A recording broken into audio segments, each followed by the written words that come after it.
Welcome back to the DCPU, where you celebrate the wins, you mourn the losses, and you wake up the next day and do it again. And sometimes, not giving up is the most heroic thing you can do. I'm back. Oh,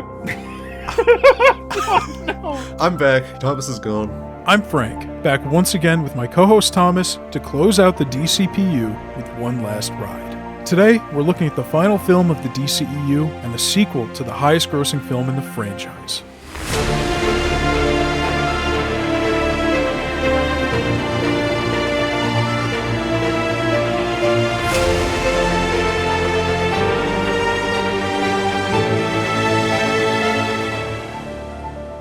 So, without further ado, let's go on to the history of the project and the details of the release.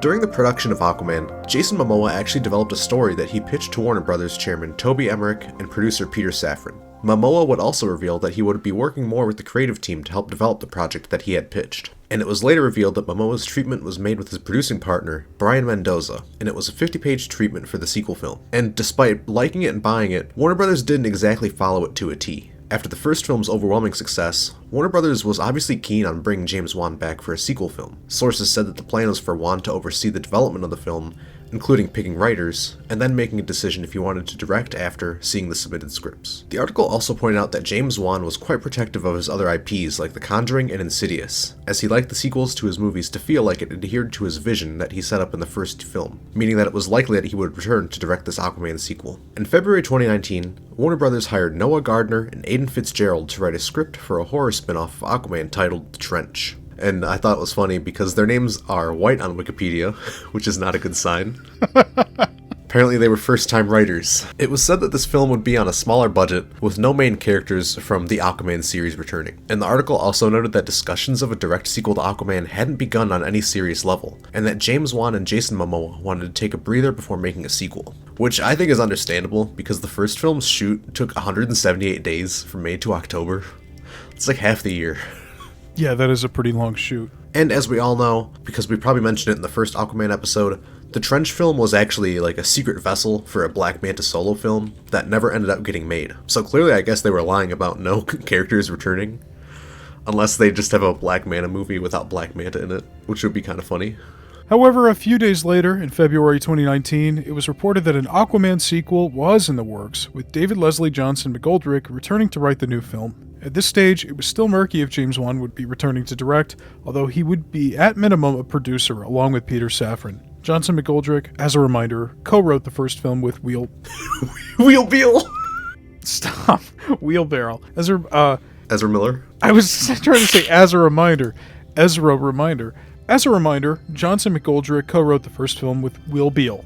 And by the end of February, Warner Brothers would give the sequel a scheduled release date of December 16th, 2022. In an interview in March, Peter Safran would explain their handling of the Aquaman universe, saying they wanted to expand that corner through spin-off films in a similar fashion to the Conjuring universe. To quote Safran, "We think that there's a great sequel and beyond to tell. We introduced the Seven Kingdoms of Atlantis, right? James Wan knows the architecture, the armory, the military, the look, the feel, the general vibe of each of these kingdoms, and I'm sure that there will be an opportunity to explore them in some way later on." Safran would also expand on the slower pace of producing a sequel, saying that they wanted to not rush things. They wanted to take their time and make sure that things came out good. However, before more work could be done on Aquaman, it was revealed in July that James Wan would be directing an untitled horror film for New Line Cinema before Aquaman 2, which would end up being his film Malignant. Which I haven't seen, but I've heard mixed things about. Have you seen it? I have not seen it, but I have also heard very polarizing things about it. The one constant thing that I've heard is that it is crazy. I've heard people say that it's like, this is the worst movie I've ever seen, but then other people be like, this movie fucking slapped. Yeah, exactly. It just seems like there's nobody who goes, it was okay. Which I guess could be good or bad, I don't know. It does make me kind of want to watch it though. Yeah, I'd love to check it out. And also, when I was looking it up online just to look into it a little bit more, I guess there was some drama with the production of that film, with a filmmaker filing a lawsuit against James Wan and writer Ingrid Bisu, claiming they had plagiarized his screenplay Little Brother, which they had apparently had access to through their production company or something. And after reading the listed similarities, it's really hard to not see a direct correlation, because there's like a very specific plot twist that is like, it has to be copied. There's no way. Yeah, that's crazy. I had no idea that the film might have plagiarized something. And also, I guess it was like settled out of court in 2024. It doesn't give me much confidence in James Wan's innocence. Yeah, settling something out of court like that can be pretty damning, even if you are innocent. I still want to watch it though. In November 2019, Patrick Wilson discussed the upcoming Aquaman 2 during an interview, saying that James Wan had briefed him on the idea and that his concepts for Aquaman 2 are pushing it even further. He also slightly hinted that he knew where Orm would fit in the scheme of things, but he didn't blatantly admit if he was coming back for the second film or not. Yahya Abdul-Mateen would reveal in an interview in December that he was confident that Black Manta would return for the sequel, saying he was ready to step back into the role and cause more trouble for Aquaman, as well as flesh out his character a bit more. And in March 2020, Johnson McGoldrick took to Twitter to reveal that his script for the sequel wasn't inspired by any singular comic book story, but said that if you want to know the vibe we're going for, pick up pretty much any Silver Age story featuring Black Manta. The next news for the film dropped in August 2020 at DC Fandom, when it was finally revealed that James Wan would be returning to direct the sequel, as well as the return of Patrick Wilson as Orm. Wan would say, quote, "I think the second one is a little bit more serious, a little more relevant in the world we're living in today." In another interview, Wan would elaborate further, saying, quote, "It's a little bit more serious, and we're dealing with issues like climate change. We're not afraid to lean into that in a big way, because the Aquaman comic book, even way back when, has always been environmentally conscious. He's always been someone who's fought to keep the ocean clean, and it feels more relevant in the world that we're living in today. So this movie has something to talk about, but it's still a fun action fantasy movie. And the theme of climate change ties into some of Momoa's real-life heroics, as he's often an advocate for cleaning up the ocean and fighting the effects of climate change. A scene in the film in which Aquaman talks to the UN was even directly inspired by Jason Momoa doing the same thing in real life." I know that like a lot of celebrities attach themselves to causes for optics and PR, but from the article it really seemed that Momoa has a real passion for nature, and specifically the ocean. And he even went to the University of Hawaii's marine biology program, which I thought was really interesting because I wouldn't see him doing that. Like, he doesn't give off like scientist vibes.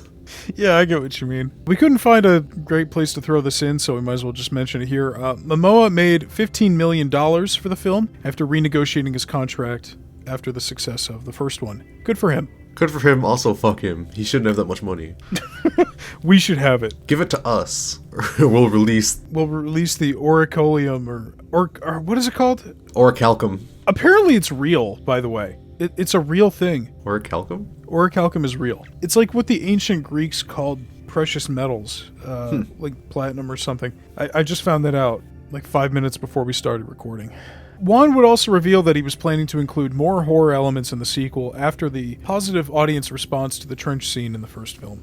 In February 2021, Dolph Lundgren revealed that he was reprising his role as King Nereus in the film, with filming expected to take place later in the year in London. And in April it was reported that the Trench spin-off was cancelled, as Warner Brothers didn't have room for the spin-off on their slate, and believed that Aquaman 2 was enough to expand the franchise for the time being. And in the same month, Alam Pilo Asbayak joined the film in an undisclosed role. Is that Black Manta's lieutenant? No, it's the Undead King guy. Oh, that guy. He looks familiar. He's on Game of Thrones. I was gonna say, he looks like he's in Game of Thrones. He was a shithead on Game of Thrones. Yeah, he was a pirate. He was a fucking pirate asshole. Okay, yeah. In May, Jason Momoa confirmed that filming would start in July 2021. And in June, James Wan revealed the full title of the film, dubbed, as we now know, Aquaman and the Lost Kingdom. In June, Temuera Morrison confirmed his return as Arthur's father, Thomas Curry. But unfortunately, one casualty from the cast of the first film included Willem Dafoe's Nuitas Falco, who couldn't return for a sequel due to scheduling conflicts. Wan said that this did allow them to expand on Ilana's role in the film, as she could take over the role of Arthur's advisor to help him navigate the still relatively new underwater world. And I think I just saw a tear roll down Frank's face. Yeah, every movie would be better with Willem Dafoe in it, and I have to say, his presence was missed. Principal photography for the film finally began on June 28, 2021 on 5 stages and the backlot at Warner Brothers Studios Leavesden, as well as an external water tank. The film used the working title Necris, which referred to the ancient lost underwater kingdom of Necris featured in the film, which was a city that rivaled Atlantis in the comics. In July 2021, in an interview with IGN, James Wan elaborated on what exactly it was about the Aquaman sequel that convinced him to return, saying, quote, "I would say the thing that really got me excited to come back to it is finding a story that I think is worthy, and if not better than the first movie. And also for me, really, when I come back to a sequel, whether it was for Insidious 2 or The Conjuring 2, and now Aquaman 2, is I help shape and create these characters that I eventually fall in love with. And I feel like I'm not done with them yet, so I feel like I owe them one more story from me. The first movie introduced the audience to such a big world that was only scratching the surface, and I feel like I can now dig deep into that and expand on it more. It's when I feel like I can no longer have anything else to say. That's when I back away. But right now, that's not the case with The Lost Kingdom. While filming the movie, the production invented new technologies and VFX rigs in order to make the shoot go smoother, because the rigs from the first film apparently caused the actors pain. The team also moved away from using blue screen like they did in the first film, instead using something called Eyeline Studio, which is a circular booth surrounded by over 136 cameras. In August, Wan said that Aquaman 2 was strongly inspired by the film Planet of the Vampires, an old-school Euro horror, as well as the stop-motion monsters of animator Ray Harryhausen. He would go on to say that the film would have a retro 60s styles horror look. And a short synopsis for Planet of Vampires from IMDb: after landing on a mysterious planet, a team of astronauts begin to turn on each other, swayed by the uncertain influence of the planet and its strange inhabitants. That's a very vague summary.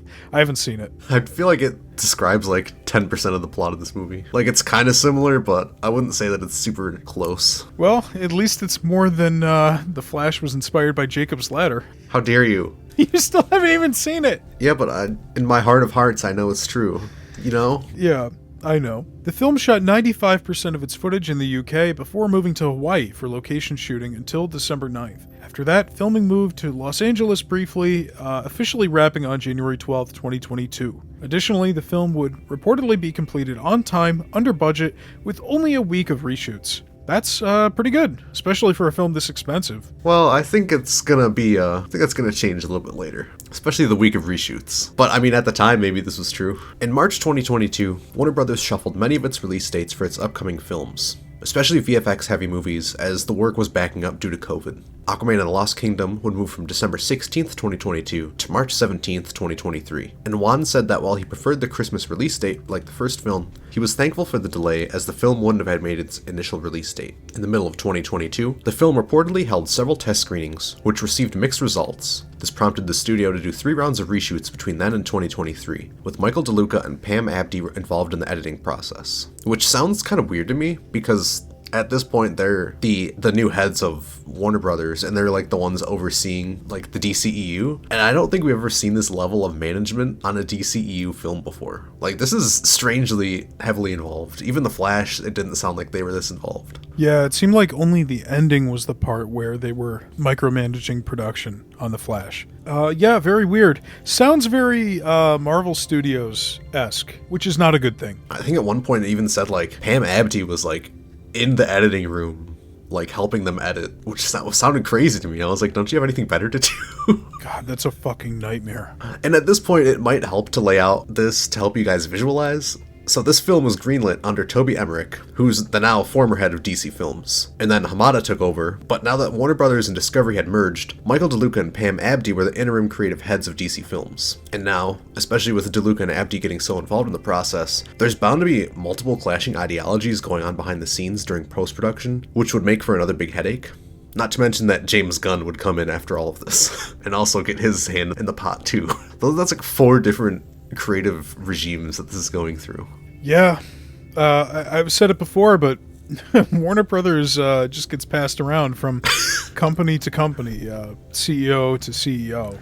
Very often, it seems. And at this point, when I ask you, what actor is playing Batman in the DCEU, what would be your answer? If you don't know whether it's Keaton or Affleck, don't worry, because neither did DC Films. Because in July 2022, Jason Momoa posted a picture of himself and Ben Affleck together, seemingly revealing that Ben Affleck was back to film scenes for Aquaman 2 and reshoots. However, shortly after, an article released saying that first Michael Keaton had filmed scenes for the Aquaman sequel, which confused test audiences as they were unsure what the fuck he was actually doing there, because The Flash hadn't come out yet.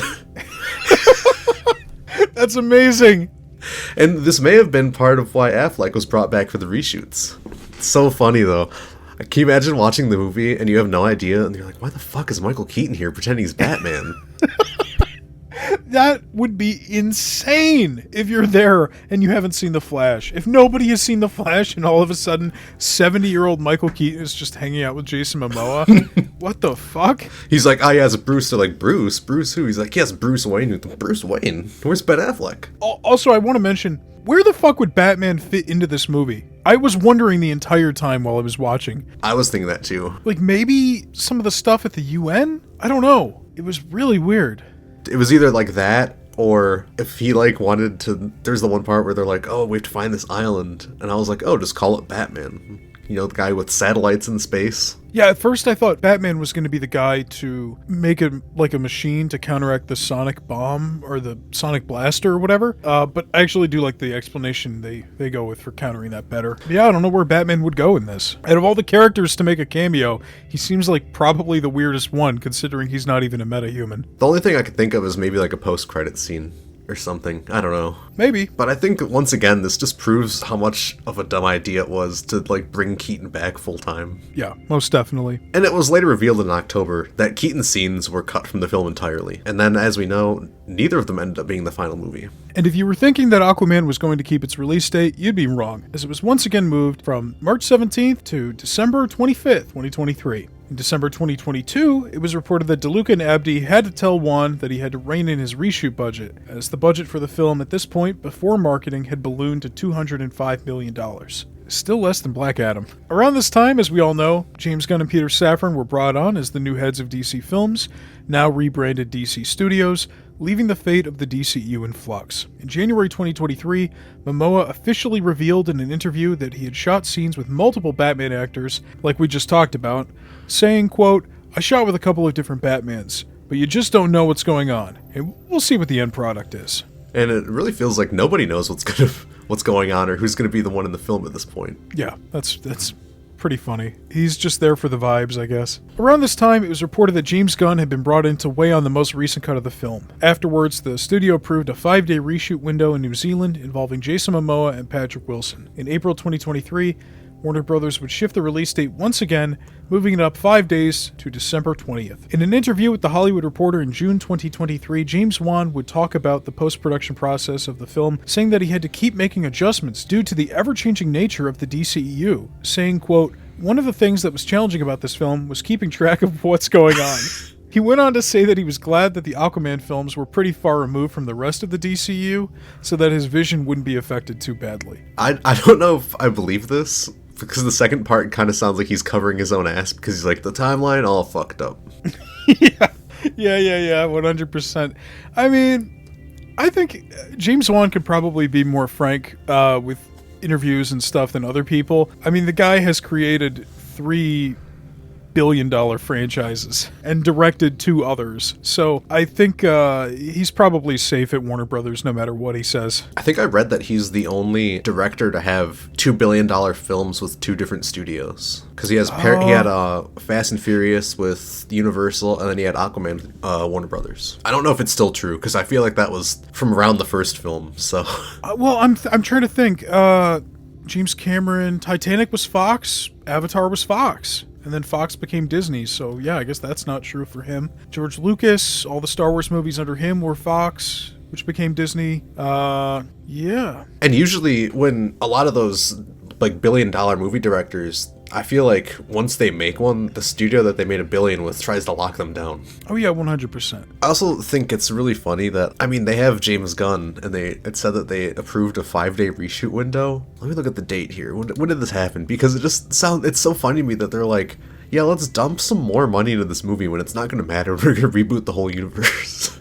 Yeah, that's true. I mean, I guess maybe they hadn't decided yet, but it's still, looking back, to me, it's crazy. But before the film could really dive into pre-production, it first had to deal with the controversy with one of its stars, Amber Heard as Mara. Oh no. As I'm sure a lot of you know, there was a pretty big court case between Amber Heard and Johnny Depp, with both sides hurling accusations of abuse at each other. While we're not going to go too deep into the court case, because this is first and foremost a DC podcast, and she's not the main star of the film like Ezra Miller was, we can at least talk about how it was relevant to her role in the film and the DCEU as a whole, because there was actually kind of a surprising amount of information about it in the court cases. In November 2020, Amber Heard denied the swirling rumors that she was removed from the sequel or recast, saying that she was super excited for the upcoming production, which was slated to start in 2021. And in that same month, an online petition was started to fire Amber Heard from Aquaman 2 after Johnny Depp was asked to step out of his role as Grindelwald in the Fantastic Beasts franchise. At the time the articles talking about this petition came out, they listed it as having 1.5 million plus signatures, but looking at the petition now,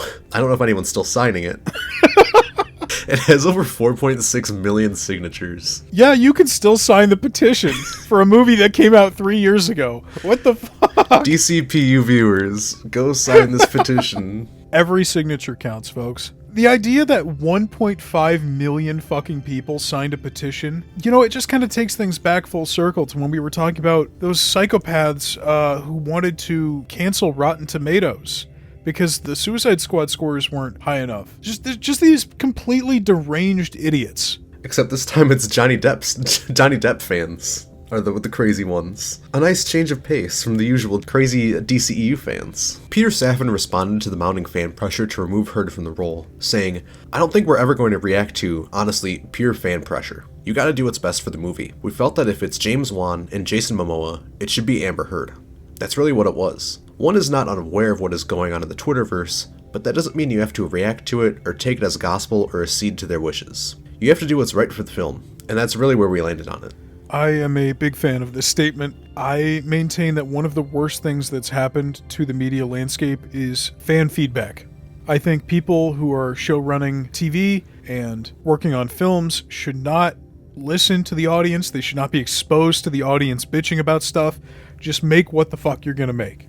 I know it's only adjacent to what we're talking about in this moment, but I don't know another point in which I can slip that rant in here because the show is about to end. So, there you go. But here's where things get a little messy. Amber Heard would later say during the Depp v. Heard trial that her role in the sequel film was pared down due to her ongoing legal battles with Depp. She said she fought really hard to stay in the movie, claiming that she was given a script, then given new versions of the script that had taken away scenes that had action in it, that depicted my character and another character, without giving any spoilers away, two characters fighting with one another. They basically took a bunch out of my role. That's fucked up if it's true. And having watched the film, I can believe it. I feel like she talks in like 3 scenes. It's kind of crazy how little Mira there is compared to the first movie. Yeah, but also like I don't know. I feel like I have mixed opinions on that. I just think like a big part of it is about her kid with Arthur. And it's like, we'll get into it later. But we can't just take her word for it.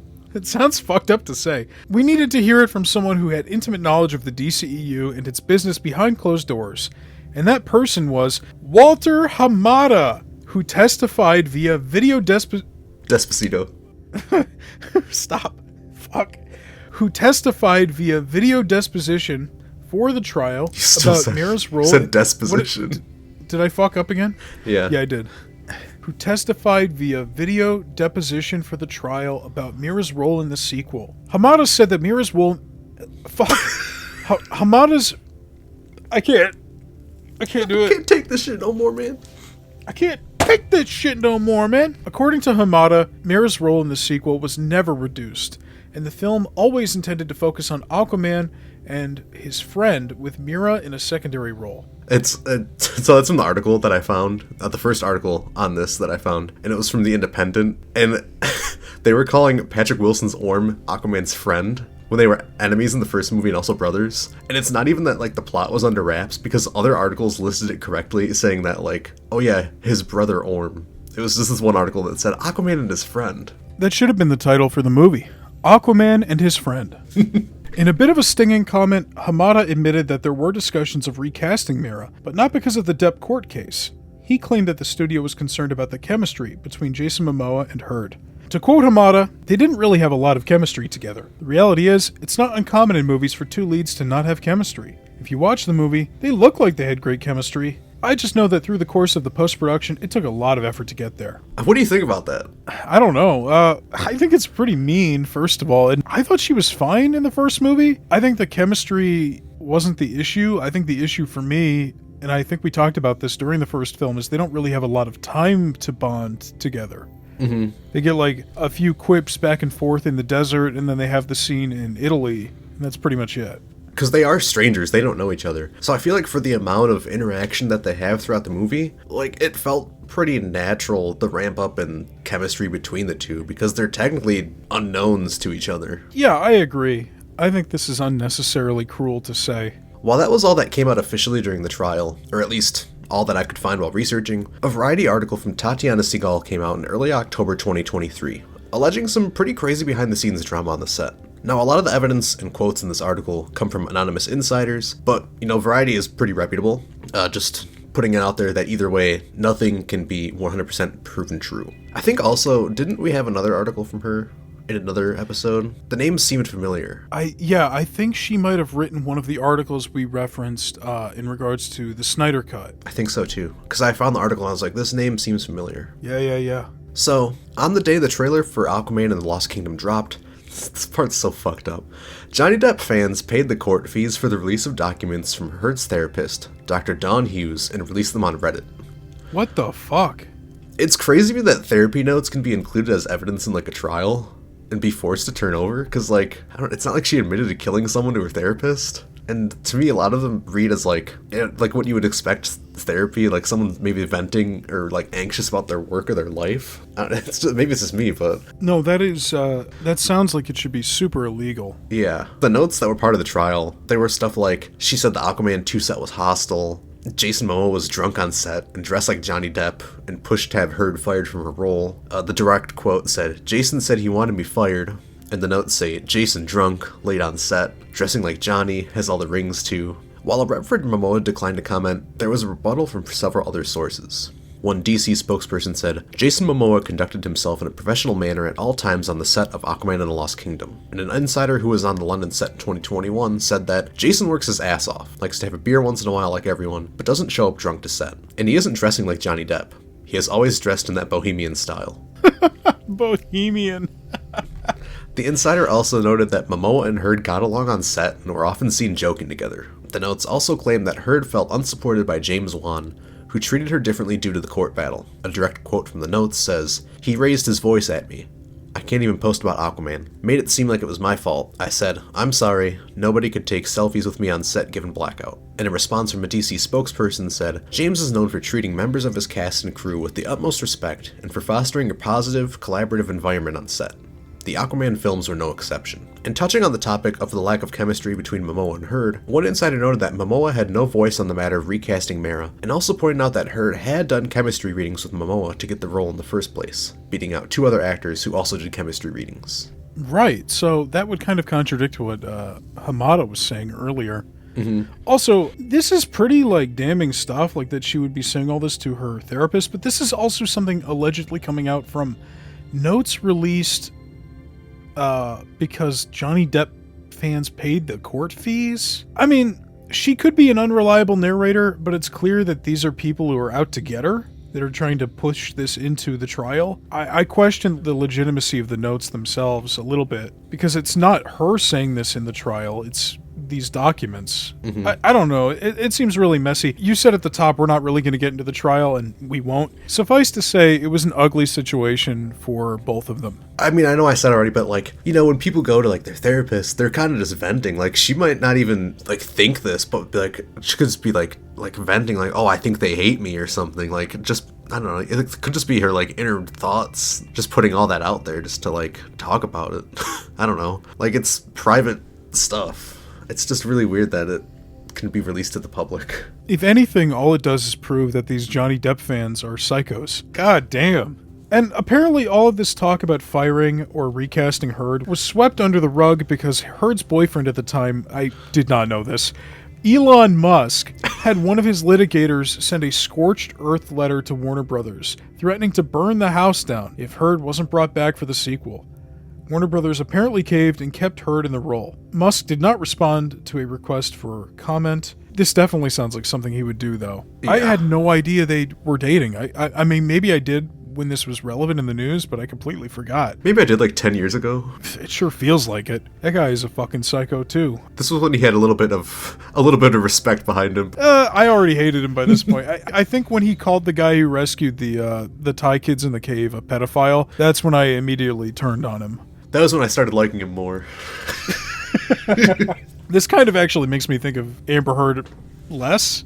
If she's dating Elon Musk while all this is going on. But whatever, we're not here to shit on Amber Heard or anybody else. She's just here to shit on Johnny Depp's bed. Oh, God damn it. I mean, maybe he was asking for it. Anyway. Please shit on my bed. You're alone in that. I'm not going to. The article also claimed that the film tested in the low 60s, which led to reshoots and re-edits. After all was said and done, the film was still testing in the 60s, with one insider saying, quote, "The movie is like this echo of regimes. It's the last remnant of the Snyderverse, and no one really wants to take ownership of it." The scenes that were cut, that Heard alluded to earlier, were apparently a fight scene between her and Black Manta, and a love scene between her and Momoa's Aquaman. I think there is a very brief fight scene between her and Black Manta in the final film, but it is like... It's like two literally shots. Just a few shots, yeah. It's not much. Apparently that summer, Momoa also unfollowed Heard on Instagram, with one source saying he blocked her from following him back. Holy fuck, who cares? I mean, look, we're doing... No, I'm not... This is not directed at you. We're doing this for the historical record, but, like, I can't imagine, like, being some guy who has to keep up with this for his day job as it's happening. It's that meme of, like, the guy at the computer tired from Coraline. Yeah, exactly. He's like, update, wait, hold on. Unfollowed Heard. Wait a minute. That guy at the computer? Have you seen Coraline? No. Okay, we'll add that to the list. I mean, look, if I was Jason Momoa and all this bullshit was going on with one of my co-stars, I'd probably unfollow her too. It seems like a giant headache, and if I was him, like, even if none of the stuff on set was true, if those notes from her therapist were true, that would seem like a real, I don't know, shitty thing to do, to complain about me that way. Whatever, all these people are fucking rich as shit, and famous, and beautiful, and, you know what, never mind. I don't care anymore. I never knew about all this juicy drama, though. I didn't know about any of this either. I knew about the trial, but I didn't realize so much of it was related directly to Aquaman 2. The only thing that I knew was that there was that petition, but I didn't realize it had 1.5 million signatures. But then again, who knows how many of those are, like, bots from a server farm 6,000 miles away, you know what I mean? They borrowed Zack Snyder's bots. Yeah, exactly. It very well could be the case, who knows? Now that that's done, we can move on to the state of movies, DC, and the characters at release. So other movies released around this time included Napoleon, Wish, Beyonce concert movie, Godzilla -1, Poor Things, Boy and the Heron, Wonka, Anyone But You, The Iron Claw, Ferrari, Color Purple, The Beekeeper, and Mean Girls. This is another packed release date, with a little something for everyone here, and I could definitely see how this would affect Aquaman 2's earnings at the box office. Truly something for everyone here, and they're just gonna slot Aquaman in as well. Yeah, and the Beekeeper is directed by David Ayer, so... Hashtag release the Ayer cut. Yeah. Nice to see that David Ayer's still getting some work. In the DC animation realm, the last project for DC animation in 2023 was December 8th's Merry Little Batman, which was a Home Alone-style adventure in which Damian Wayne suits up to fight bad guys attacking Wayne Manor while Batman is gone on Christmas. Never seen it. I hate the art style, though. Oh yeah, it looks really ugly. Batman has a beard for some reason. I think he's played by Luke Wilson. Very strange, but that's a series wrap for the DCPU, DC animated features. In the DC Comics, we'll go over one more final comic event, which was the Titans Beast World event. After Beast Boy defeats the Star Conqueror known as the Necro Star by transforming into one himself, Amanda Waller has Dr. Hate alter Beast Boy's mind, reducing him to a feral state. He attacks Earth, releasing spores around the world that transform superheroes and civilians into beast people. And apparently the goal of this was to get the world to turn on superheroes and fear them, which would then make the civilians more accepting of the government slaughtering superheroes. I hate comic books. This is also the first major event in DC which had the Teen Titans in the main spotlight, and this is when I found out that there's apparently like multiple different Starros. I thought that he was like one of a kind, but I guess there's one that's called like the Necro Star. Yeah, maybe this is like a Venom situation where they retconned him to be a whole planet of Venoms. Honestly, probably. Like, yes, the Necro Star planet. And for the end of our discussion of DC Comics for the series, we have a tie-in prequel comic for Aquaman 2 called Aquaman in the Lost Kingdom Special Number 1. In this 60-page one-shot, there are 3 different stories. In the first, we see Arthur teaming up with Wonder Woman and Flash to foil a plan by some terrorists to use an anti-metahuman, quote, metabomb, which is made of decaying apocalypse particles, which I guess are left over from the Justice League fight or something. I don't know how that works. That's kind of cool, actually. One of the terrorists lives and is, like, caught in the blast as Aquaman dumps the bomb into the ocean. And he's, like, mutated into a weird shark guy. Ooh. And he crashes Arthur and Mira's wedding, which he had been planning with his mom and Volko, who actually makes an appearance. Did it look like him? Yeah, they actually do have the likenesses for everybody. And in the aftermath, Volko's pretty fucked up. He has like a big chunk of his side missing, and it's implied at the end that he's either comatose or maybe dead, because he's in like a tube with like a respirator on, and he's missing from the second wedding attempt on the surface, in which Mira reveals to Arthur that she's pregnant. Like, Mira has more to do in this tie-in comic story than she does in the actual film, which is crazy. The mutated terrorist from the metabomb attack, Charybdis, lives and is foreshadowed to return, which he obviously does not in the movie, and never will, because the DCEU is over. He's not exactly an exciting villain in the first place. I think, like, his thing is, like, he took, like, a sliver of Aquaman's powers when the bomb went off, and, like, mutated someone into a great shark person.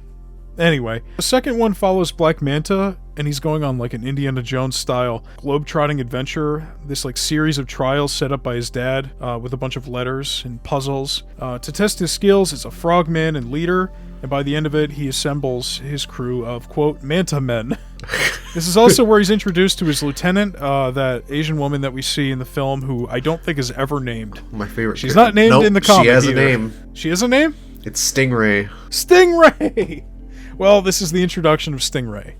He, like, kills the captain of her ship and then convinces the rest of the crew to join up with him.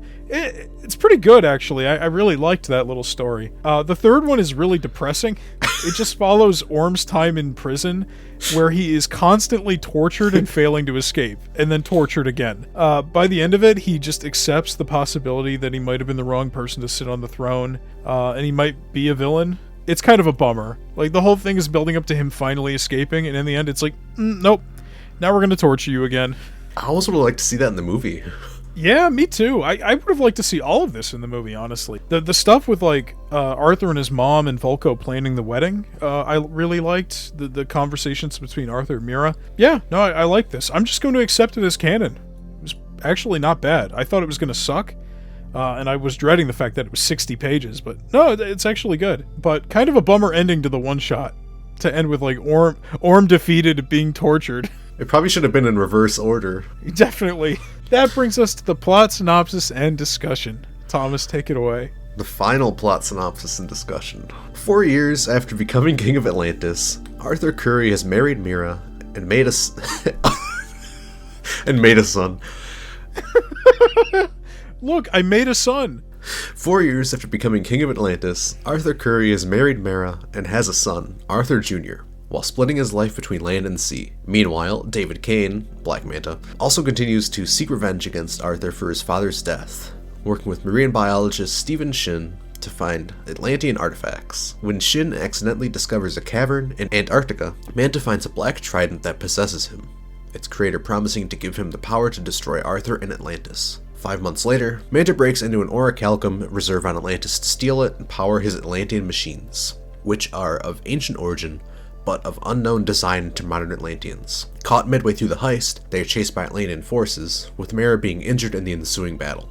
Arthur learns that this usage of orichalcum, which emits high quantities of greenhouse gases, has not only raised the planetary temperatures and caused extreme weather and ocean acidification, but it has also nearly caused a planetary extinction in the past, when used by an ancient Atlantean kingdom. Okay, so let's get into it. First, I just want to say, it's nice to see that the runtime for this was 2 hours. It's actually, like, shorter than the first film by about 20 minutes. Not that I had a problem with the first film's runtime, but it seems like this last wave of DCU movies have all had a problem with runtime and pacing, so it's nice to see one that's actually shorter than its predecessor, unlike Shazam 2. I was really not a fan of the opening intro with the voiceover. It was, like, I thought it would be fine if he was, like, talking to his son, but he wasn't. He was literally just giving a voiceover, and then, like, it gave us the whole recap of the first movie, which seemed weird. I don't know. Which I was like, oh, he's talking to his son, but he wasn't. Because I thought it'd be kind of cool if he was like, yeah, recapping the whole events of the movie to his son. Yeah, I didn't have a problem with the voiceover in the intro. I like how quickly it gets us back up to speed because it has been 6 years. But I do agree it feels a little clunky. It definitely seems like something they did with reshoots. And you're right, if they had just had him talk to his son, it would have made more sense, for sure. Yeah, I was just about to say that it does feel like a reshoot thing. I also like the clip of him in that montage where he's on the motorcycle, which to me just screams, please cast me as Lobo already, please. I said I liked to believe that the scene of him with the motorcycle on the beach was added in reshoots. Absolutely. He's like, yeah, I think we need to go to the beach and I need to ride my motorcycle on the beach. I do think his voice acting here with the intro is, I don't know if I would call it worse than the voiceover he does in the first film, but it's certainly different. It seems like Momoa has become a lot more comfortable being Aquaman, or maybe Arthur has become more comfortable being Aquaman. I'm not sure. I was kind of getting a vibe from Momoa in this, and it's not that he's like not fun to watch, because he's certainly fun to watch, but it kind of gave me the vibes of somebody with senioritis. Phoning it in a little bit. A little bit, just having fun with it, maybe. Because I think it's like, across the board, James Wan knows it. Everybody knows it. This franchise is done. This is it. If they may not know that they are the last film, but they know that they don't have to worry about setting up some more bullshit in the future. So I think everybody in this film is just taking it a little easier and just chilling out and having a little more fun with themselves. And I think if anybody demonstrates this the most, it is Jason Momoa, which I didn't have a problem with. But you're right, the voiceover probably could have been done away with, and I think we would have been okay. I do like how after that, Arthur Jr.'s first words, so to speak, are spoken to the fish in the tank. I thought that was pretty clever and cute, you know, because it's like a baby's first words, but he's not actually speaking, he's talking to the fish. I liked how, in that scene, Arthur's really excited because he's like, oh, like, I have someone like me, because he's the only one who can speak to fish. And he's like really excited that he was able to pass that down to his son. So he's like, oh, maybe I'm like, there's someone like me a little bit in the world. Yeah, I really like that too. It was super wholesome, and it's nice that they remember that, and it actually becomes an important plot point later. I will say though, I think a lot of the acting wasn't as good as the first movie. Yeah. I felt like everyone was kind of phoning it in. I don't think everybody was phoning it in. I think definitely Momoa's more laid back and it is taking it less seriously. I do think Dolph Lundgren is worse. I don't know. I think that Patrick Wilson and Yahya Abdul-Mateen are great, though. I think those two in particular are really solid, especially Mateen. Oh, really? Yeah, I really loved him in this. I felt like there was some line reads where he was just like really phoning it in. Maybe he was. I don't know. I found myself having a good time, and I just love a villain who's a hater, just a diehard hater, and it seems like Black Manta is the biggest hater there is. So I guess I don't know. It's like the last days of Rome. I think maybe it's hard for my brain to separate the fact that this is the end from the movie itself, especially within the context of doing this as research for the show, you know, watching the film and going into it with that mindset. I guess maybe if I saw this in theaters, I probably would have walked away a little more pissed off at how nonchalant some of these performances seem to be. I don't know. I actually didn't have a problem with them. I think a big part of it is, because this is my second time seeing the movie, and like the first time I saw it, I did really enjoy it, but then coming back this time when I was watching it, I didn't enjoy it as much, and I found it really hard to care, especially knowing that like this universe is dead. Like this isn't really going anywhere. That's definitely a big point in which we disagree, because I actually really like the movie. I don't know if I like it as much as the first one. I probably like it about as much. I think it's just another fun, pulpy, aquatic adventure. I also gotta say, I like that, you know, the first movie teased Black Manta and Dr. Shin, and the sequel gets the ball rolling on that pretty quick. I mean, maybe not as quick as it should be. I do think the first act could be a little faster, but it's nice that they actually followed through on the post-credit scene, which is more than you could say about some movies. Shazam.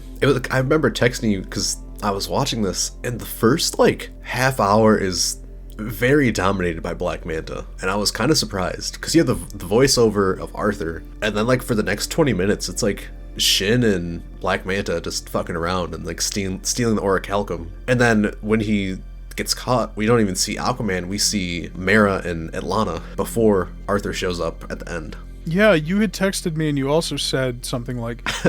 I said, what is this, a Black Manta movie? No, you basically did. You texted me and you were like, I feel like they kind of just rolled what could have been the Trench movie, which was the secret Black Manta project, into this film. Which I think is fine. I don't really think Black Manta needed his own project in the first place, considering he was already set up to be the antagonist of this film. And I do appreciate that they're working with a character that they've already established. Or two villains they've already established, which is just another benefit of not murdering people after one movie. I will say I did have a problem with Black Manta in this movie, but I don't know if I want to get into it yet. I think I'm going to save it for later. Okay. Before we move on, I really like Topo, his octopus friend, who we never get a description of it looks like in this plot synopsis, because he's not really important, but... No. He was in the first one too, I think, though. Oh, was he the one who was playing the drums? Yeah. Yeah, awesome. Loved him in that. There was a couple times in the interviews where they're like, yeah, we're bringing fucking Topo back. Everyone loved Topo. I do love Topo. I had one note, and I said, take notes, Blue Beetle. This is Antarctica. yeah.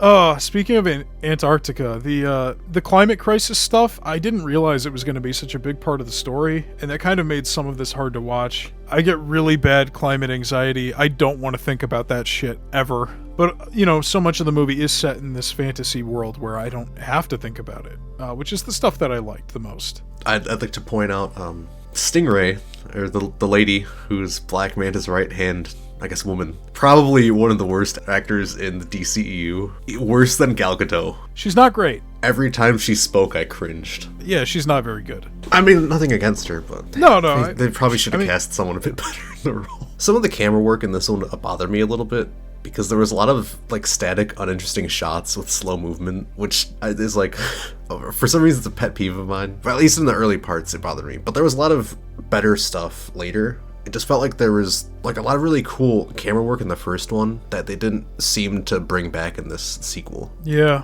I wonder if some of that can be attributed to reshoots or, I don't know, maybe a rushed schedule? I don't know. I guess the last thing I'll say about the section is the part where they're going through Atlantis and the security force is chasing them. They're actively murdering the Atlanteans by shooting at these small ships, and then they just dodge out of the way. I was like, the security force is actually fucking stupid. They're killing civilians, just shooting randomly. Just like the real police. You know what? I take it back. I love it. This is very accurate to real life. See, we're not so different, Atlanteans. We can live in coexistence. I guess I did like the production design of this movie, though. Yeah, I think it carries over a lot of what I liked about the first movie. I really like the art design, the production design. I think it's pretty to look at. There are a couple iffy shots, but whatever. I think for the most part it's a nice looking movie. And all of the new stuff they introduced, like the orichalcum mechs and shit that are these diesel punk spiders and little Disney Atlantis style torpedo ship things. I really like those. I like all that stuff. Yeah, I think that's really where they got that, where they were talking about the 60s horror. I kind of got that out of those ancient Atlantean ships. They were kind of tentacly, squiddy kind of stuff. Yeah, I really dug it. But yeah, I think I'm good to move on to the next part. Sorry, I was looking at the poster for Little Man.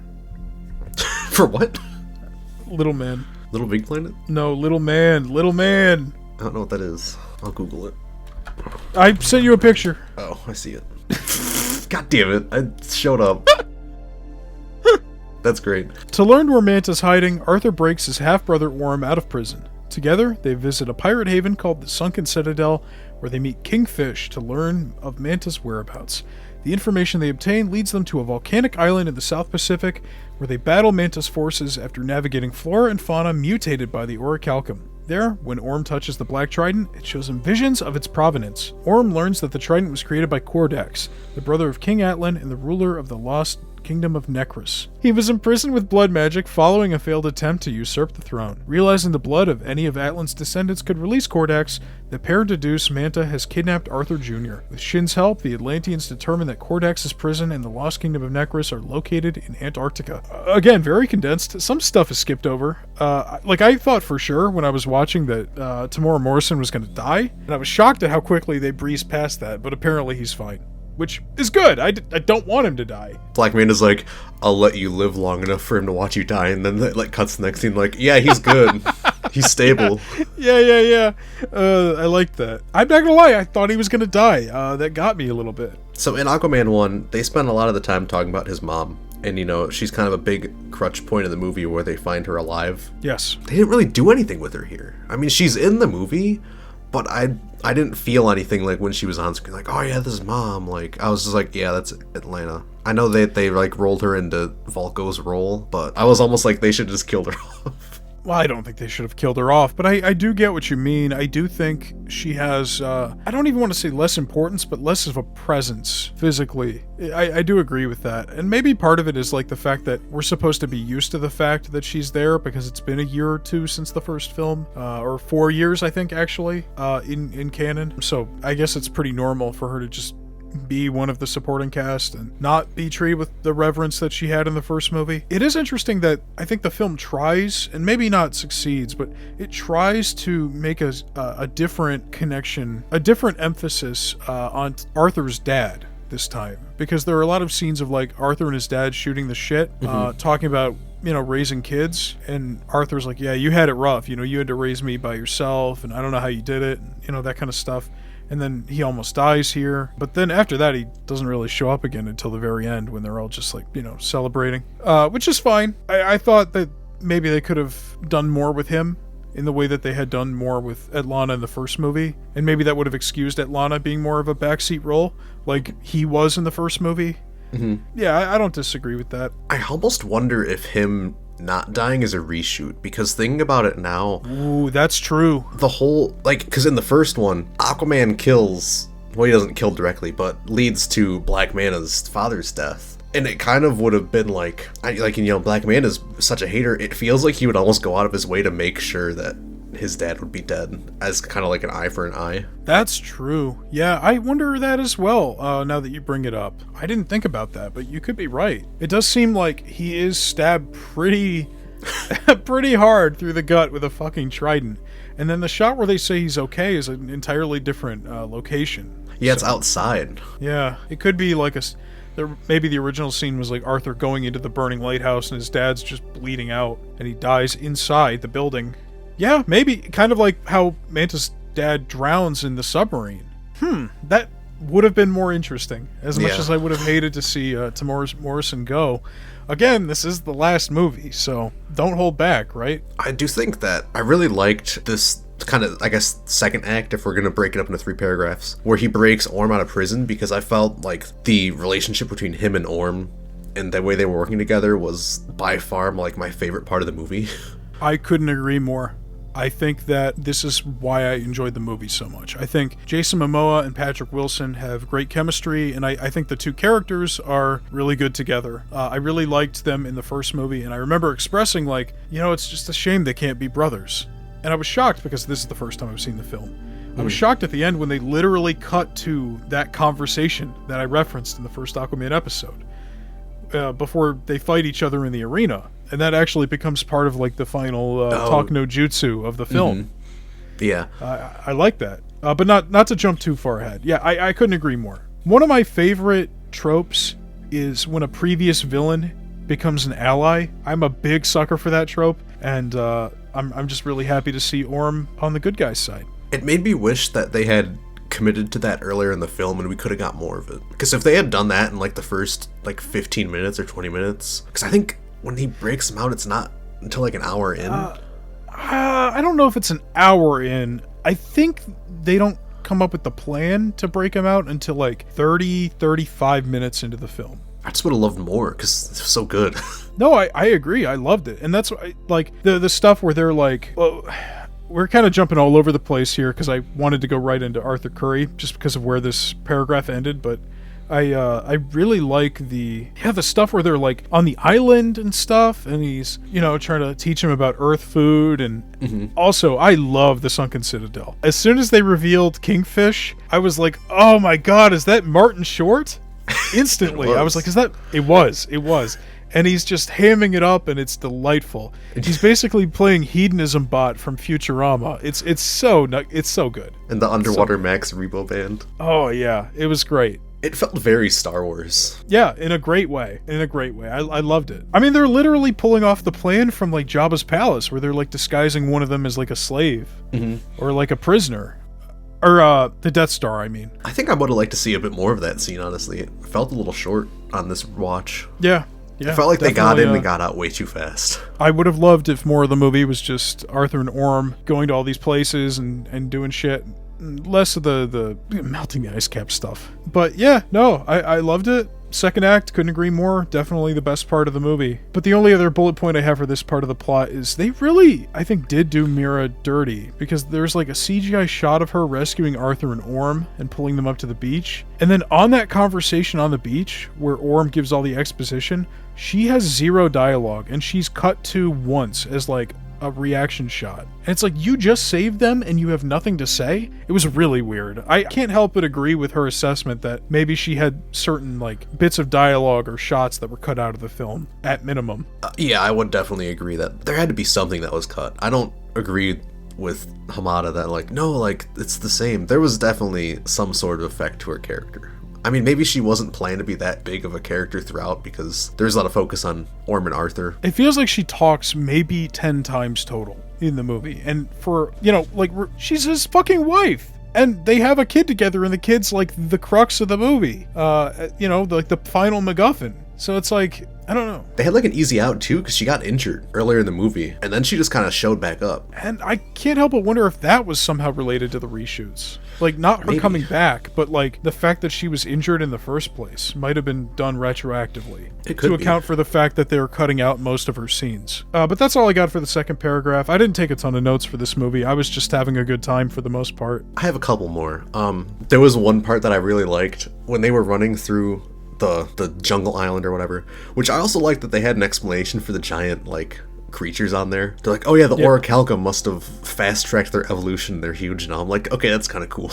Yeah, I really like that. Because I was wondering how there's this random island in the middle of nowhere with giant animals that no one knows of. I also think it's cool that the Lost Kingdom is like something that's set up in the first film. Like when they're talking about uniting the kingdoms against the surface, they do mention like that there's only like 5 or something, and that like 1 or 2 of them are unaccounted for. I think there's 6 and then that one makes the 7th, or maybe that's the 8th and there's 7. I thought the 6th one was the ones that were living in the desert that died or something, which now it turns out they're not dead. I can't remember if that's a retcon or what, but oh yeah, I forgot. I wonder how much money they wasted on the stealth suit that he wore for like that one section of the film.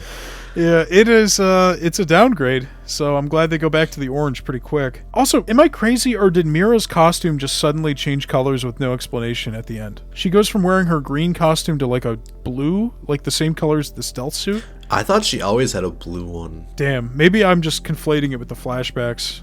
She's You in the might movie be. so little that I can't remember. Oh yeah, but so they're on this island. I forgot to say what I was gonna say. And they're running away from these animals. And I'm like, why the fuck is Orm running like that? And it's because he doesn't know how to like move on land, because he doesn't run. And they even point out later, Arthur's like, what the fuck are you doing? Like, why are you running? Because he's running and his arm, it's kind of like in the weapons. That's how he's running. He's doing the Naruto run. Yeah, and I'm like, why? Oh yeah, he doesn't know how to run because he swims. Yeah, he's doing the Naruto run. I thought that was funny. And then he starts running like Tom Cruise, which is even funnier. Yeah, he's like, no, you gotta swing your arms. He's like this, and he just shoots off. It's like fucking T-1000 over here. Is this the part where they have the giant flashback? To the Lost Kingdom? Yeah. With the King's... Yeah. So, is that like not just Lord of the Rings? It felt very Lord of the Rings to me. Yeah, no, I got a lot of Lord of the Rings vibes from that. I don't think Sauron is exactly like that. I don't think Sauron is supposed to be like related to the King of Man or whatever, but a lot of the vibes were very Lord of the Rings to me. Like for the sure, design, right? And even the Kordax guy kind of looks like Sauron. Oh yeah, Kordax is designed with like the really tall helmet or head or whatever. Yeah, totally. If not him, maybe like the mouth of Sauron that's in the extended cut. So I guess my last part about this is, how did Black Manta know that he had a son now? Was it ever mentioned? Like, maybe he heard it off screen, but when they were like, oh, he's gonna go after my son, I'm like, wait, he knows you have a son? That's a good question. I don't think that was like public knowledge. And I'm trying to think maybe because Orm touched it and then Black Manta would get it through the knowledge of the trident, but Orm didn't know either because Orm thinks that they're the end of the lineage. The only thing I was trying to think of was like when he hit Mara with like his laser beams or whatever, he said something to him with like, that's the mother of my son or something. But then even if he didn't, or even if he knew he existed, how would he know where to go find him? Good question. He just looked him up in the white pages. The Atlantean white pages. I don't know. It's a good question. A little bit of a plot hole there. I guess. But yeah, that's all I have about that section. So moving on, in Necris, Arthur fights Manta and is almost killed before Mira arrives and saves him. Manta throws the black trident at her as she is taking her son to safety, but Orm catches it before it strikes her. The spirit of Kordax leaves Manta for Orm, proceeds to fight Arthur, and uses Arthur's blood to free Kordax. Arthur convinces his brother to give up his hatred for him, allowing him to destroy both Kordax and the Black Trident. With Kordax's magic vanishing, Necris starts to collapse. Manta refuses Arthur's help, allowing himself to fall into a fissure and seemingly die. The Atlanteans and Dr. Shin safely escape and determine that Orm has redeemed himself. Arthur and Mara plan to inform Atlantis that he died on the condition that he remain hidden and vacate Atlantis to the surface world. Believing the unification of the underwater kingdoms and the surface world is necessary to prevent further damage to the oceans and planet, Arthur reveals Atlantis' existence through an announcement at the United Nations, declaring his intentions of making the kingdom a member state. It's like so little, describing so much. Yep. A lot and a little, as you coined in the second episode of our series. Yeah, get your a lot and a little shirts. Yeah. I only have 3 notes, and one of them is really a note that I already had, which is just, I love how much of a hater Black Manta is. I love that he refuses to be saved at the end. I do love the parallel, Aquaman is above him once again, like he was when he was climbing the ladder out of the submarine, and instead of refusing to save him like he didn't save Michael Beach in the first movie, he extends his hand out. I thought that was nice. He's such a hater. He would rather die than be saved by Aquaman. I like that. Fight between Aquaman and Black Manta was like by far one of my favorite scenes in the movie here. Yeah, I liked it a lot. Really cool choreography and like camera work. And I was so disappointed that it lasted for like a minute and a half and then they just kind of stopped it. I was like, 5 minutes of that would be awesome. But unfortunately, they didn't do that. Yeah, I wish it was longer too. I really love the way that Manta uses the trident broken in 2 pieces as like a set of batons or something, or knives. Thought that and was the way cool. he uses a jetpack too. That was pretty cool. I love how for a brief second it becomes sort of a 3-way fight between Orm and Arthur and Black Manta. Not really, but it would have been nice if that was more of a thing. I guess I can go now into my big problem with Black Manta in this movie. So throughout the whole first movie, they kind of tease him as the villain of this movie. And like, he technically is the villain of this movie, but also, besides like the first scene, he's really just nothing more but a puppet for Kordax to try and get his little like scheme of getting himself unlocked from this frozen ice prison. And it kind of sucked because it felt like it ruined Black Manta as a villain for me, because it's not really Black Manta. It's him being possessed by this Kordax guy, who really I didn't give a fuck about. And clearly no one else did, because he dies after, like, he gets released and then they throw the trident at him and he dies. And I'm like, okay, so why even bother having him in the movie? Like, I would have... If it was just Black Man, it would have been a much more personal threat against Aquaman, and they probably wouldn't have had to have as much CGI. And just like, and they talk about having like, oh yeah, we really want to explore these other kingdoms. And I'm like, I can't even name all the kingdoms. I don't care about the kingdoms. I care about Aquaman. I don't know. It's just, the first one felt like they set up Black Manta to be really like cool and interesting. And then this one kind of butchers it by just making him a lackey for some guy who doesn't matter. I don't completely agree with you, but I do completely understand your point. And I think that is totally fair criticism. I think that he is still the villain. I don't think he's like completely brainwashed until the end of the film. I think it's sort of like a Venom situation where like he's just kind of co-opting the power at the beginning. And for most of the film, it is still him and his motivation that's driving the plot. And the Kordax stuff is in the background. But I do think by the end of the film, Black Manta's, basically being puppeteered mentally. I don't know. I felt like he was still a great villain. I mean, he's not a complex villain. He just has a very straightforward hater motivation, which I think is fine. I think we've gone a a little bit too far with the pendulum swinging into the direction of villains needing to have these complicated, sympathetic backstories and shit. So it's nice to see somebody who's just a fucking asshole. But yeah, no, I could see that. I do agree the Kordax stuff is really weak sauce. I like the idea of introducing another kingdom, especially because the first film does set up the idea that there are some that aren't dealt with. Like in the first film, I think he only unites 5 of the kingdoms or something. But yeah, no, the flashback stuff with Kordax at the end of the second act, not a big fan. It is really funny that Arthur kills him almost instantly after he's resurrected, which kind of is like, well, what were we really afraid of the whole time? Yeah. No, so I do agree with that. 100%. I do agree with that. And also they made him all CGI, I'm pretty sure. Like that could have it could have just been a guy. Could have been a guy in a suit, 100%. If they could do that with like Sauron in 2003, they could do that in 2023. Couldn't agree more. Yeah, I thought with the costume, I think the CGI looked very distracting because you could tell the chair was a physical set. And he's like a different color and the lighting didn't match. Maybe they did have a physical guy and the design didn't work, so that's like a CGI reshoot. Maybe. How they like CGI'd over Enchantress when they did the reshoots for Suicide Squad. I don't know. It's weird. But I do agree. I also felt like if they didn't have like that CG, if they didn't have Kordax as the big CGI bad guy and all of this like Hidden Kingdom stuff, they probably could have saved a lot of money on CGI. Yeah, they could have. I like the Hidden Kingdom stuff though. I do like Black Manta's lair reincorporating all this old tech and stuff. And I think you probably could have kept all that beautiful production design and these set pieces without actually having this weak-ass final villain.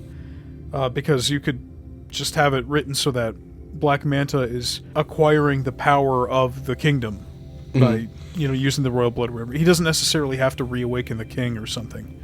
Or maybe he does and he doesn't realize it until it's happening. In which case he would still be fully independently motivated. I think it would have done better in like the first one where they're actually talking about the kingdoms more and they're actually going to other kingdoms to actually be like, oh yeah, there's this hidden one. Because in this one, they don't even talk about the other kingdoms that much. Well, I mean, come on. All the Aquaman heads have seen the first movie. And also, I take a little bit of issue with the fact that you say nobody gives a shit about the kingdoms or can't name the kingdoms. I think I can name at least 3 or 4 of them. Let me see. We got Atlantis. We got the Brine people, the Fishmen, the Trench, whatever the hell Dolph Lundgren's in charge of, which is somehow different than Atlantis, I think. The other humans.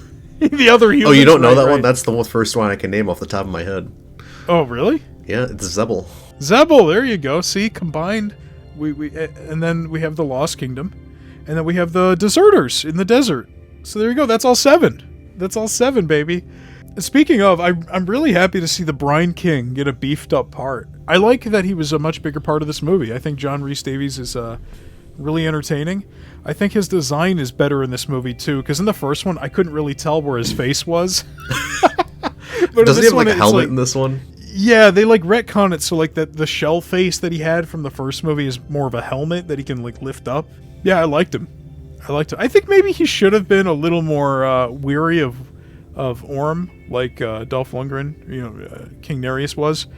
But whatever. I did kind of like that subplot between Nereus and Orm, of how like him not trusting him, and then he saves his life. And there was a part when I was first watching it where I was like, is Orm actually not going to save him? Because he kind of gives him like this devious smile at first when he's getting attacked by like that squid thing. I also thought he was going to leave him to die, and if that happened, I would have been really pissed off. I was glad, but I was also like, it kind of would have been interesting if he did leave him to die. But I did like that he saved him. And then he's like, yeah, here, you can have a gun. My final note for the movie, do you have any other notes? Because mine's about the UN stuff. Mine is also about the UN stuff. Well, before we get to that, there's something the plot synopsis left out, which is the post-credit scene. Thomas, if you want to take it away, you want to describe how this movie ends? I just remembered I did want to mention, it kind of leaves out Dr. Shin. What did you think about him in this? I mean, he's mentioned, but he's barely mentioned in this last one. He saves the baby, which was nice. He doesn't really technically do a lot. He does help. I I think Randall Park is a great actor, and I think he's a little underused here. It's kind of a shame. He's set up to... I mean, he's not set up very well in the first movie either, to be honest. But in this movie, I was kind of expecting him to be like more of a mastermind, and Black Manta would be working for him, and it turns out to be the exact opposite. And he's kind of like an Oppenheimer type, where he's like just so obsessed with the pursuit of what he can do and the knowledge that he loses track of what's actually being done, which, yeah, I buy that. I wish he was a little more involved. He seems a little too passive, but then again, when your co-conspirator / boss is a guy with a fucking million knives and laser eyes, I understand why maybe you don't want to step out of line. I just kind of got the idea. It kind of would have been interesting if maybe in the first act he somehow gets left behind by Manta, and he's such a big fan of Atlantis. It would have been kind of cool to have them like drag him along and him be able to see everything going on underneath, like them going to that casino place or whatever. I do like the idea of getting some payoff with Shin actually seeing Atlantis. I'm fully on board with that. I don't know how I feel about him being like a third wheel for the entire adventure, as like a little comic relief sidekick for Orm and Arthur. I think that might be how it would end up being executed, and it would kind of suck, I think. I don't know. He's a good actor, and I didn't hate the character, but he definitely needed more to do. It would have been cool to see some payoff, like at least show a little like scene of him at the end of him in Atlantis. It would be kind of cool. Yeah, I was really expecting that in the montage during Arthur's speech, and we just don't get it, which sucks. Him and Stingray living together underwater.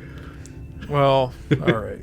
Oh yeah, so the post-credit scene early in the film, Arthur tells Orm that he needs to go up to the surface and have a hamburger and a beer. So in the mid-credit scene or his post-credit scene, Orm is sitting on, I believe, it might be, what's that, the California one? Santa Monica? Yeah, it might be a Santa Monica, but he gets a hamburger, and he goes to eat the hamburger, and then he puts a cockroach on it, because earlier Arthur tricked him into eating a cockroach on the what do we call that? The jungle. Yeah, the jungle island. And he eats it, and he likes it. He puts the cockroach on the hamburger, and he likes it. Yeah, I really like that. It's funny. It is funny. I didn't quite know why there was a cockroach walking around on the pier, but whatever. LA's a dirty place. But I guess going back to the UN. Yeah. Were you a little confused? Because I feel like they should know who Aquaman is. And throughout the whole movie, they're talking about, like, they're acting like Atlantis is kind of this hidden secret. But Aquaman was in Justice League. And I feel like they should know who he is to some... Even in the first movie, they know who he is, because those bikers take pictures with him. I think they know who Aquaman is, but I don't think the public is, like, fully on board with the whole Atlantis and Seven Kingdoms shit. I mean, for all they know, it's possible that he got his powers in a lab and he just made up a backstory about being from Atlantis. That's the way I kind of interpreted it. I didn't really give it much thought until you just asked the question, but I can see why you would take issue with that, but I think there's enough plausible deniability there. And it kind of ties in with my big thing with the UN scene, which is how similar it feels to Black Panther. Because Black Panther also focuses on, as like a subplot in the background, T'Challa opening up Wakanda to the United Nations. But in that movie, it's kind of a similar situation where the world already knows Black Panther because he was in Civil War. But they don't really know that Wakanda is Wakanda. They just assume it's another country in Africa that's been, living in poverty because of European exploitation. And I thought it was interesting, too. Like, I didn't have a problem with the fact that they basically took this from Black Panther, because the first movie and Black Panther, which both came out in the same year, kind of had an opposite situation happen, where, like, the first Aquaman movie is about an outsider from America coming into this isolated kingdom and taking over the throne, which is exactly what Killmonger does in Black Panther. But he's the villain. Yeah, exactly. It's like Arthur and Killmonger are basically occupying a similar role in the first movie. And then in Black Panther 2, there's like an attack from Atlantis on the surface, like in the first Aquaman movie. So they're kind of like flip-flopping with each other, which I thought was really interesting. They try to have this like kind of political subplot, but I feel like it kind of got lost in the second and most of the third act, because in the beginning of the first act, he's kind of talking about like, yeah, I'm the king, and it sucks because I don't get to do what I want and like beat people up, and I gotta do all this stupid like political stuff, and nothing ever happens.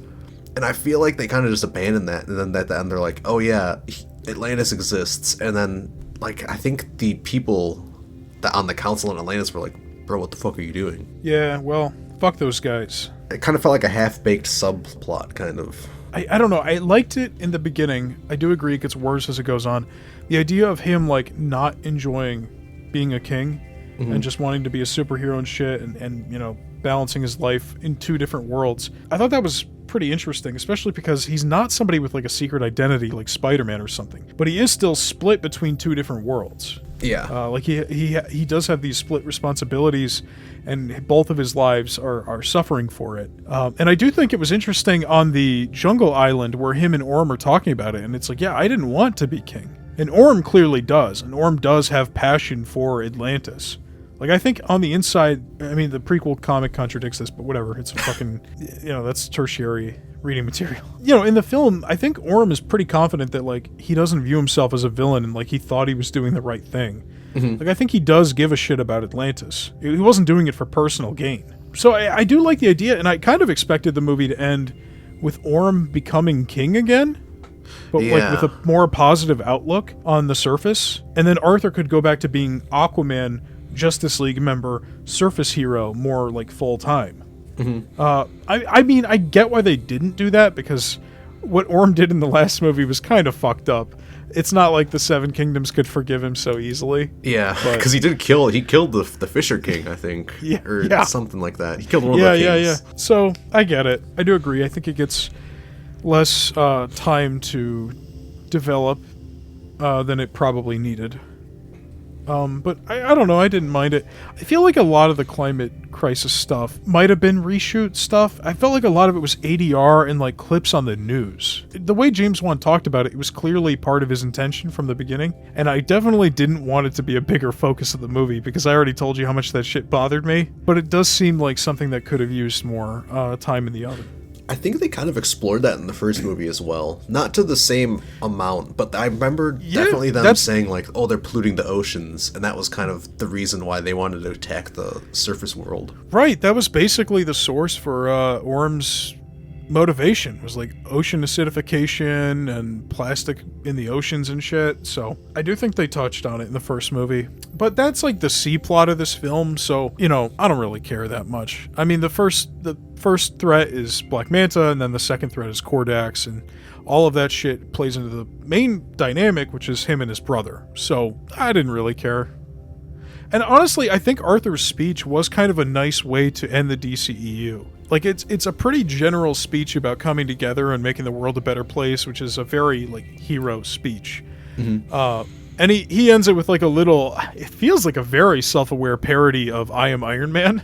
He says I am Aquaman and does the mic drop and his little Looney Tunes scream.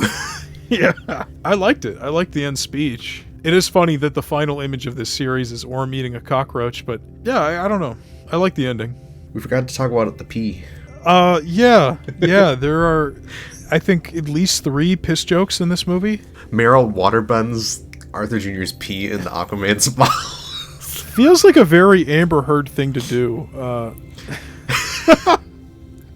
But, yeah, no. It was kind of funny. It was weird that they made 3 jokes about it. They should have done more. Could take like 20 jokes about pee. It should be the whole villain of the 3rd movie. It's just people peeing in the ocean. That could be the villain's motivation. He doesn't like people peeing in the water. Even though fish pee in the ocean constantly. And poop. He's like, the microplastics from the surface are tainting our waters through their pee. So, did it work? Was this a worthy successor to Aquaman? You don't think so, right? I do and don't, because I do like that it took a lot of what worked in the first one and expanded on it, or brought it back into, like, the center. Like, Orm and Black Manta and Shin were all in the first movie, and they brought it back, and I thought that those were some pretty good parts of it. I didn't think that the story was as good as the first one with the Kordax stuff. I mean, the CGI for the most part still looked pretty good. The acting wasn't as good, but the action was good. I don't know. It's a kind of a mixed bag for me. Yeah, I mean, I thoroughly enjoyed it. I can acknowledge its flaws, though. I think you make a lot of great points. But I still find myself enjoying it quite a bit. I don't know. I think these both are some of the best films in the franchise. Just in terms of sheer enjoyment. I think there is a difference between what is a good movie and a good time. And I would say that this was definitely a good time for me. Yeah, it's probably more on the rewatchable end for me. It's definitely above some of the other movies that if I think about watching them again, I'm like, no, I'm good. I'd rather watch this than any of the other 2023 DCEU movies for sure. Me too, probably. Oh, The Flash, I don't know. I don't know. I mean, yeah, this movie didn't have AI slop spheres, so Yeah, this movie sucks. Blow it up. Fuck it. fuck it. Delete it from history.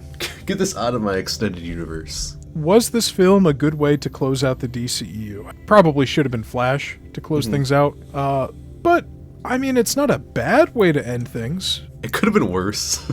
Imagine if they ended it on like an open ending. Like openly teasing a third movie or something. Right. They didn't tease like a third movie. They don't like foreshadow any world-ending threats. It's just a nice self-contained adventure, and the world seems to be heading towards a better, more hopeful place at the end with his introduction at the UN. So, yeah, it could be worse. And if it did end with the Flash, I wonder if we would still have the post-credit scene of Aquaman sleeping face down in a puddle. And then that would be our final image of the DCEU. Aquaman drowns in puddle. Yeah, somehow. I guess we'll get on to the aftermath of release, and we'll start with the reception and critical response. Aquaman and the Lost Kingdom received a 33% on Rotten Tomatoes, with a 79% audience score. And this is the worst score since Black Adam, which got a 39%. Ooh. The only films in the DCEU with worse scores were Batman v Superman with 29%, and 2016 Suicide Squad with a 26%. I mean, it's not my favorite movie, but 33% is awfully low. 33 is abysmal. I would probably give this something in the 70s as well. Maybe not 79, but I had a good time with it. This is like a nice, 7 out of 10 movie. Yeah, I'd probably go like 65 to 70. Somewhere in there sounds more right. 33%. Wow. 33 is insane. And when I was looking at like Letterboxd and shit, a lot of people had very low opinions. A lot of 1 stars from my friends on Letterboxd. Uh-oh. But I think a 3.5 stars, 3 stars, that's somewhere in the middle. Spot not a bad spot to be there. So it's above average. It received a 42 on Metacritic, and the film received a B cinema score. And one last time, I guess. Let's do it together. It doesn't. Hold on. No, wait. I will recite it, and then we will do it together. Okay. On one, okay? It doesn't matter what the critics think, because what talks louder than critics... Oh, fuck. It doesn't matter what critics think, because what talks louder than critics... Isn't it because money speaks louder than words? Because money talks. Money talks. Louder than critics. Never mind. Like We fucked it. So Aquaman and the Lost Kingdom had a reported budget of 205 to 215 million, which is a little higher than the first film's 162 to 200 million dollar budget, but is still lower than Black Adam. On its opening weekend, it made $27.7 million domestically, and for final totals, domestic it made 124.5 million, internationally it made 314.9 million, for a total of $440.2 million. It must have really picked up after its opening weekend then, to make that much domestically. I guess, yeah. The film might have broken even, but if not, it didn't lose that much compared to some of the other movies in the DCEU, even some of the movies from this year. Yeah. I have some insane facts I've been hiding from Frank here. So this is the highest grossing movie since Aquaman in the DCEU. Wow. And both Aquaman movies add up to $1.5 billion, which is 20% of the DCEU's total gross. These 2 movies, out of the 16, I guess 15 if you don't count the Snyder Cut, which wouldn't have a box office. 2 movies out of 15 account for 20% of the franchise's gross. Isn't that crazy? That is crazy, and also it's really poetic that the final film in the series would be the final or second Aquaman film, and it would be second place after Aquaman, or since Aquaman. Still crazy, because I was like, oh yeah, 440, that's pretty good, and then I was like, oh, this is the highest grossing movie since Aquaman. It kind of broke my brain for a second. Yeah, I mean, that's the highest grossing movie for the franchise in half a decade, only being beaten by its first film.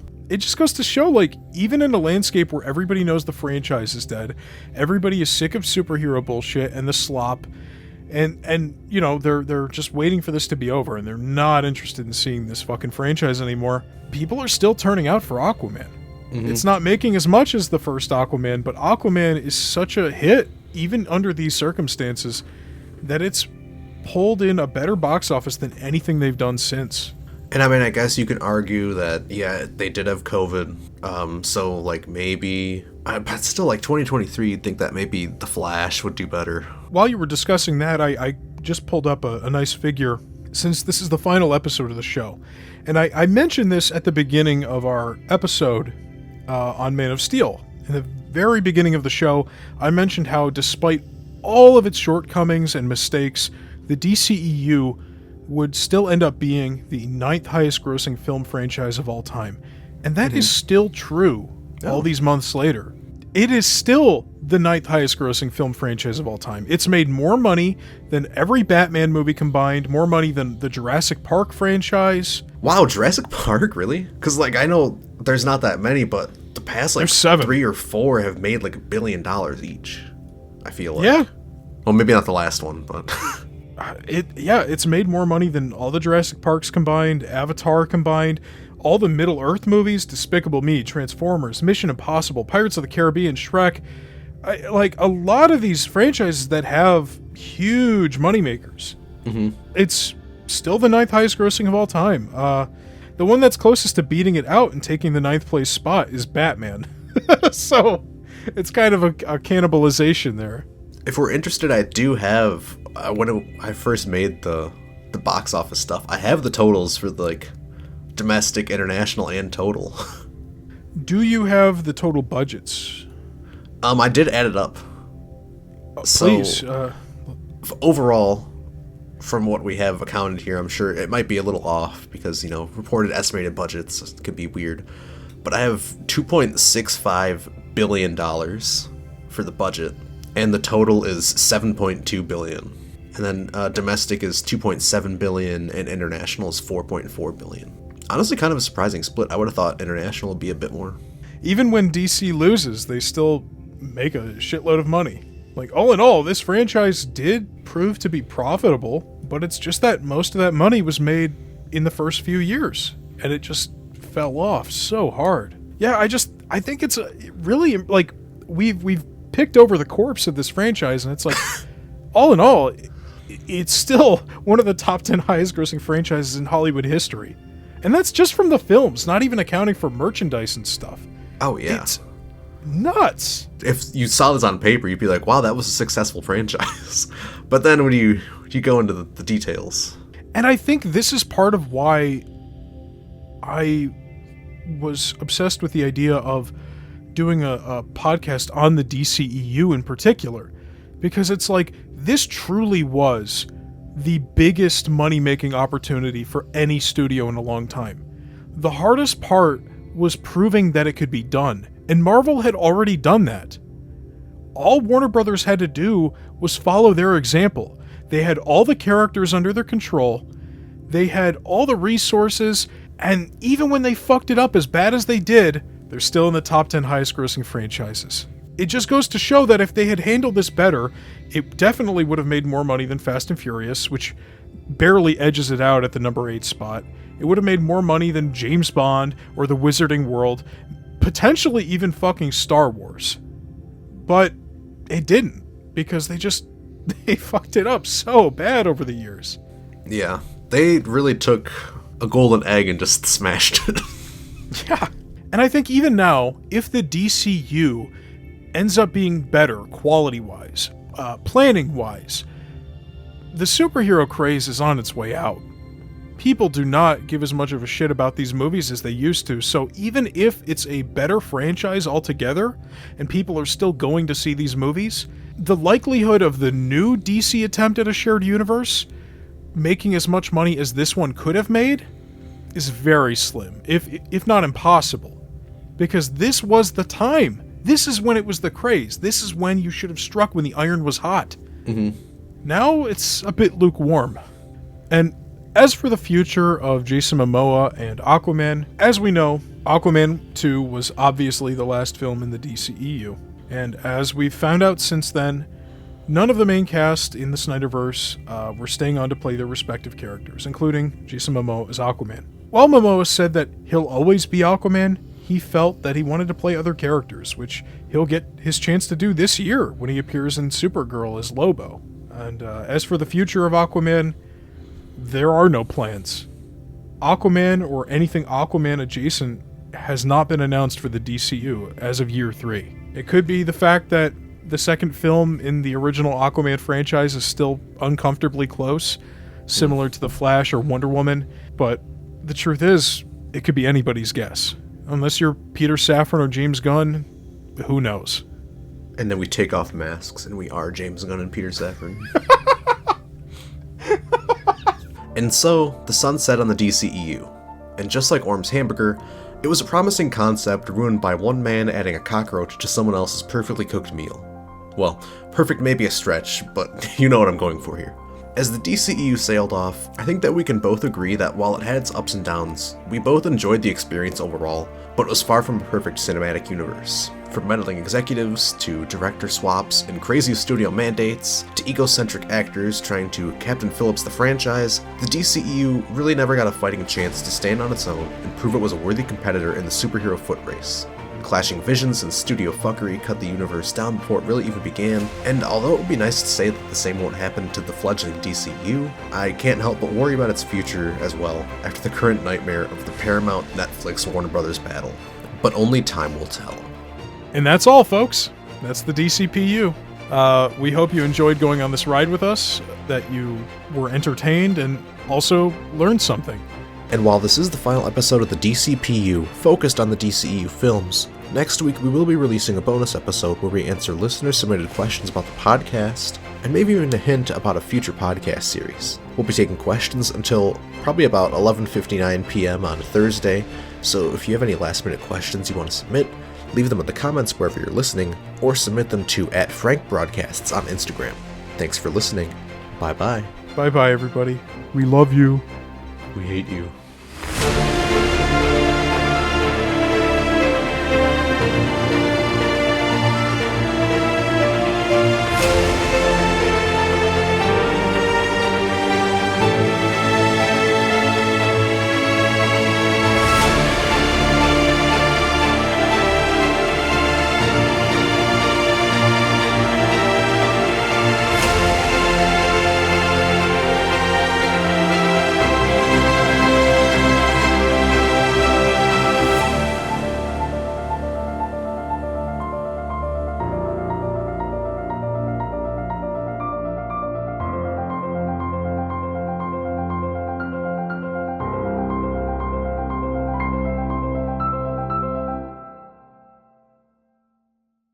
Amber Heard would later say during the Depp v. Heard trial, Dawn of Justice.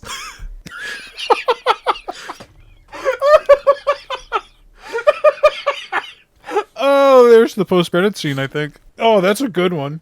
Fuck. I just thought of that. That's so good.